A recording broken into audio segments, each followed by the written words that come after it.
Bonjour à tous et bienvenue dans ce Morning Bull Live. Nous sommes le 19 octobre, cette fois c'est pour de vrai, 19 octobre 2022. On n'est pas lundi, c'est déjà pas mal, par rapport au lundi 19 octobre 1987. Alors à l'époque on avait perdu 22,6% ou un truc comme ça. Ça va pas se reproduire aujourd'hui a priori, bien au contraire, puisque ce matin les futurs sont déjà orientés à la hausse.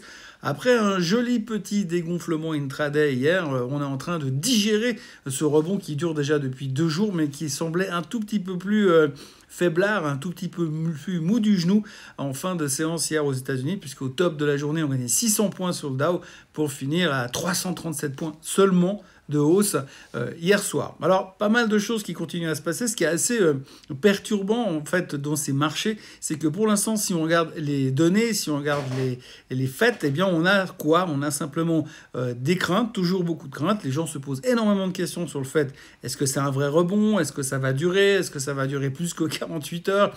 Est-ce que c'est bientôt fini? Est-ce qu'on est en train de se dégonfler? Et puis, de l'autre côté, on a les publications trimestrielles qui sont devenues clairement le centre du monde. Et puis, pour l'instant, globalement, ça continue d'être bien meilleur que les attentes. Alors, il y a deux phénomènes par rapport à ça. Tout d'abord, les analystes se sont complètement déballés depuis quelques semaines, donc ils ont tous tellement coupé les attentes que rater son trimestre cette semaine, ça devient très très compliqué.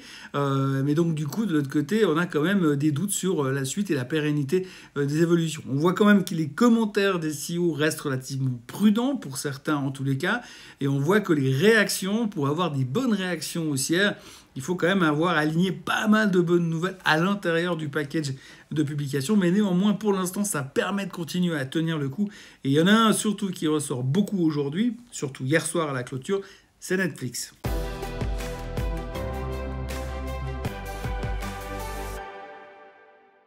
Alors tout d'abord, si on regarde un petit peu ce qu'on entend à droite à gauche dans le marché, il y a beaucoup de gens qui sont en train de craquer nerveusement. On a vu globalement de plus en plus d'analystes couper leurs prévisions sur le S&P 500 pour la fin de l'année. Alors ça vient de tous les côtés, on va pas faire la liste parce que ça prendra trop de temps, mais ce qu'il faut retenir, c'est que de plus en plus de banques d'affaires, de stratégistes commencent à dire ouais, alors cette année, il faut pas non plus s'attendre à des fins d'année spectaculaires. En même temps, ils viennent de tellement haut que l'un dans l'autre, ça veut dire que si leurs objectifs sont atteints dans 2 mois, on est quand même vachement bien plus haut que là où on est aujourd'hui. Donc c'est pas si négatif que ça, mais on voit quand même qu'il y a de plus en plus de stratèges qui jettent l'éponge. À l'autre côté, il y a eu un événement aussi hier, monsieur Jeremy Siegel. Alors, Jeremy Siegel, je vous en ai parlé déjà dans la vidéo d'hier, il disait que selon lui, une fois que le marché aura compris la notion de pivot de la Fed et qu'on verra que la Fed va arrêter son cycle de hausse des taux, il pensait que le marché pourrait exploser.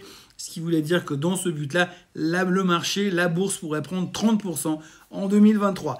Sauf qu'hier, il est revenu parler et il a dit que selon lui, on allait se prendre un crash historique du marché immobilier durant les 12 mois à venir. Alors moi, la seule chose que je me pose comme question, je ne suis pas analyste, je ne suis pas stratégiste, je ne suis pas prof de finance à la Wharton School, mais toujours est-il que quand j'entends ce genre de commentaires, je me dis comment est-ce qu'on peut venir d'un côté nous annoncer 30% de hausse sur les marchés boursiers et de l'autre côté nous annoncer un crash de 15 à 20% sur le marché immobilier américain.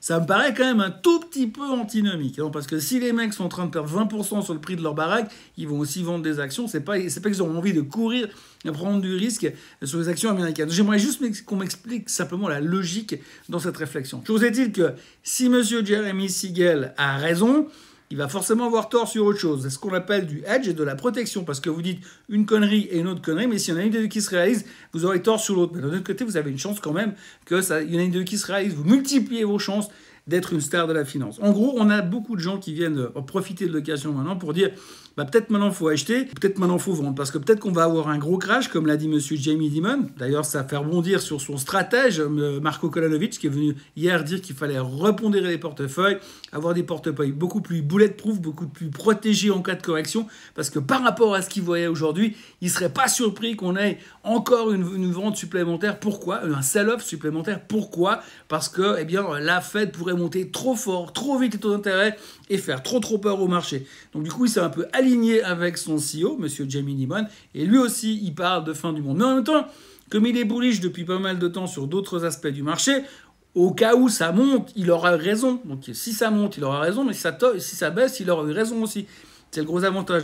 Donc c'est comme si moi je vous dis ce matin, vous savez, moi je pense que d'ici la fin de l'année, le marché il va soit monter, soit baisser.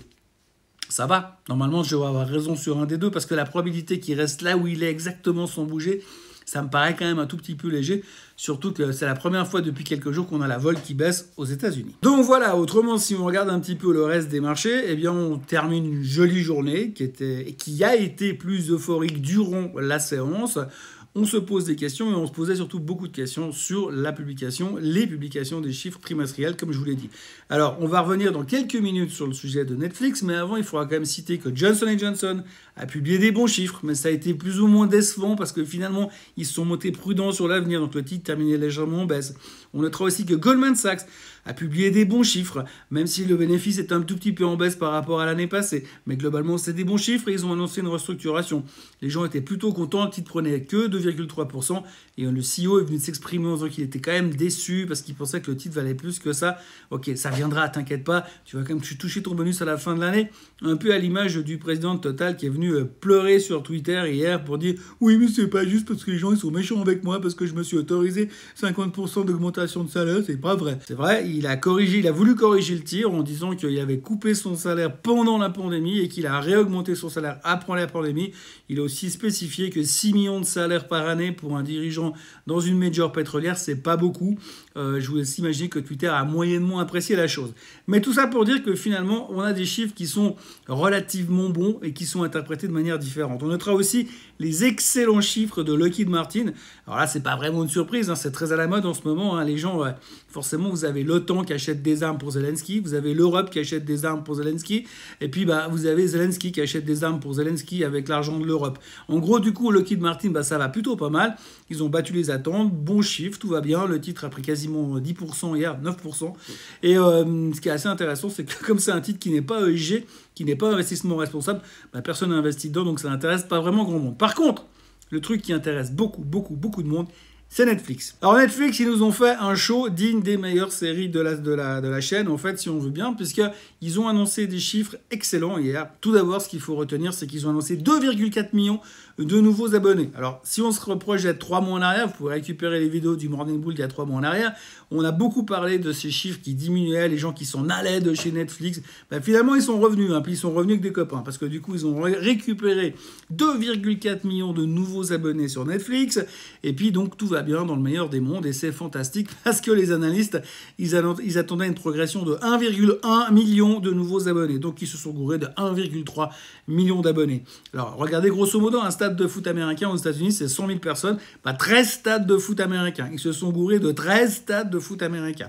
Et pas uniquement pour les chiffres du trimestre, ils se sont aussi pas uniquement au niveau du nombre de nouveaux abonnés, mais aussi au niveau des chiffres du trimestre, puisque globalement au niveau des EPS, des earnings per share, on attendait 2,14 du côté des analystes et c'est sorti à 3,16 du côté de chez Netflix. Alors ce qu'on peut dire, c'est qu'en tout cas, il y a une chose qui est certaine, c'est que du côté analyse fondamentale et du côté prévision boursière, eh bien on est constant dans la médiocrité, il n'y a rien qui change de ce côté-là. À côté de ça, eh bien on a le patron de Netflix qui est venu parler hier. Alors il a fait un discours dithyrambique, le mec il est euphorique, tout va bien, on est reparti dans les périodes de croissance. Youpi, tralala, zim boum, nous sommes champions du monde, c'est fantastique, on est en train de faire mieux que les autres perdent de l'argent, nous on gagne de l'argent, tout va bien. C'est un peu le même discours qu'il a fait il y a 3 mois, mais dans l'autre sens. Hein. Il y a 3 mois, il était au bord du suicide, et là tout va mieux, c'est carton plein, donc carton chez Netflix. Pour faire simple, le titre prenait 15% hier soir after close, qui justifie un petit peu la hausse des futurs ce matin, puisque tout le monde est chaud bouillant en se disant si Netflix y cartonne, les autres vont cartonner aussi. Ce qui est aussi assez intéressant à lire sur Netflix, qu'il faudra retenir surtout aujourd'hui, c'est que effectivement ils ont battu les attentes. Mais à leur décharge ou à la décharge des analystes, les analystes ont baissé massivement leurs attentes depuis 3 semaines parce que les gars, ils l'avaient comme ça. Alors c'est pas mal, les gars, ils sont tous venus baisser leurs attentes alors que s'ils n'avaient rien fait, ça se trouve, ils étaient parfaitement en ligne. Grosso modo, belle surprise chez Netflix et ça donne de l'engouement pour ce qu'on va avoir aujourd'hui. Et oui, parce qu'aujourd'hui, la saison des résultats, des publications, des résultats, ça continue. Ce matin, on a ASML, on va avoir Procter & Gamble avant l'ouverture, on va aussi avoir Las Vegas Sands ce soir après la clôture, on va avoir IBM avant l'ouverture et puis surtout, on va avoir Tesla. Alors Tesla, ce sera évidemment le gros morceau de la journée parce qu'on cherche uniquement les titres volatiles. J'imagine que les gens vont vouloir se positionner sur Tesla en se disant bah, si Tesla, ça se fait comme pour Netflix, ça va cartonner. Surtout que Tesla s'est fait défoncer durant toute la plus grande partie de l'année depuis le mois de janvier. Ce qui est assez logique vu la performance du titre ces dernières années. Mais donc, du coup, on attend tous des choses assez intéressantes sur Tesla. Alors, est-ce que Musk saura générer de l'intérêt? La surprise est totale, mais en tout cas, les gens n'attendront que ça aujourd'hui. Alors, pour l'instant, les futurs sont mieux orientés. On entend dire aussi ça et là, ici et là, que finalement l'effet britannique, depuis qu'ils ont décidé de changer leur politique pour la 25e fois en l'espace de 48 heures, eh bien, s'estompe un tout petit peu. Il faut trouver des nouvelles raisons pour continuer à pousser le rebond à la hausse. Et les raisons, effectivement, elles viendront de ces publications d'aujourd'hui. Donc, il faudra aller jour après jour. Ça tombe bien parce qu'on a un peu oublié la notion d'investissement long terme depuis bien longtemps dans les marchés boursiers. Donc, aujourd'hui, on investit pour 24 heures en espérant que les chiffres qui seront publiés demain seront suffisamment bons pour continuer à garder cette espèce de dynamique de rebond. Mais pour l'instant, rien n'est moins sûr. Il n'y a pas ou peu de chiffres économiques qui pourraient nous faire basculer les choses. À noter quand même qu'aujourd'hui, il y aura le CPI et le PPI en Angleterre. Il y aura le Beige Book qui sera publié aux États-Unis. On peut toujours trouver des interprétations là-dedans. Et puis, à côté de ça, il y aura également un président de la Fed qui parlera, un des présidents de la Fed qui parlera pour nous dire que probablement que la Fed est toujours aussi au quiche qu'avant.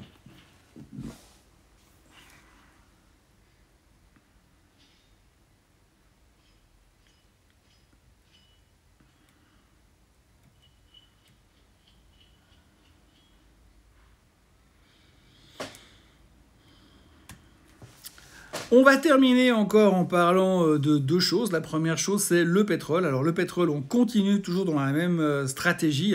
Si vous regardez le graphique à l'instant, le pétrole est en train de continuer de baisser. On est à 82, 80 et des poussières. La raison principale, c'est évidemment que M. Biden est toujours à fond dans le but de vendre ses barils de pétrole en les sortant de sa réserve stratégique pour garder le prix du pétrole à la baisse, pour avoir un galon le plus bas possible pour les élections de mi-mandat qui auront lieu le 8 novembre. Alors effectivement, on en a déjà parlé hier, mais ça continue un peu dans la même thématique, puisqu'il continue à ne parler que de ça. On a l'impression que le mec, il est en boucle, il parle que de ça. Vendre des barils, vendre des barils, vendre des barils, faire baisser le prix, faire baisser le prix, faire baisser le prix, et ne pas perdre la majorité au Congrès et au Sénat. Enfin bref, tout ça, c'est un petit peu la manipulation du moment, mais on ne parle que de ça et ça garde la pression sur le pétrole. Alors on se réjouit de voir, au cas où, parce qu'on a quand même un tout petit peu l'impression qu'on est dans un jardin d'enfants là pour l'instant, donc on se réjouit de voir si les Saoudiens, tout d'un coup demain, ils disent « Ah bah tiens, puisque c'est comme ça, nous on coupe de 5 millions par jour ». Ça serait drôle. Et puis l'autre sujet qui circule un petit peu ce matin, il y en a plusieurs, mais enfin, un de ceux qu'il faut retenir, c'est que M. Elon Musk devrait, selon les analystes, annoncer l'IPO, le spin-off de Starlink d'ici 2025. Alors, vu la précision des prévisions des analystes en ce moment, je pense que effectivement, ça devrait sortir entre 2024 et 2035, mais en tout cas pas en 2025. Et puis, on notera aussi que Apple était sous pression hier soir parce que visiblement, on s'autorise à penser, dans les milieux autorisés, qu'éventuellement, peut-être, mais c'est pas sûr, Apple pourrait couper la production de ses iPhones, et ça, on n'aime pas entendre. Donc voilà, pour réunir tout ça, pour simplifier tout ça, eh bien depuis des mois, on ne parle que de l'inflation et de la récession. Là, depuis la publication des chiffres du CPI, on joue à la girouette sur les marchés financiers tous les jours, quasiment. On passe en machine à laver en mode essorage tous les jours pratiquement. Le marché ne sait pas s'il doit monter ou s'il doit rebondir. Pour l'instant, on s'approche plus du pile ou face qu'autre chose. Et puis la grande thématique du moment, eh bien évidemment, c'est les chiffres du trimestre. Les chiffres du trimestre et, accessoirement, les chiffres du trimestre. En ce qui me concerne, je vous laisse vaquer à vos occupations et consulter les chiffres du trimestre tout à l'heure. Autrement, je vous encourage à liker cette chaîne, la chaîne Swissquote en français, à liker cette vidéo, à vous abonner, à faire sonner la cloche quand il y a des nouvelles vidéos, tout ça, machin, vous connaissez l'histoire.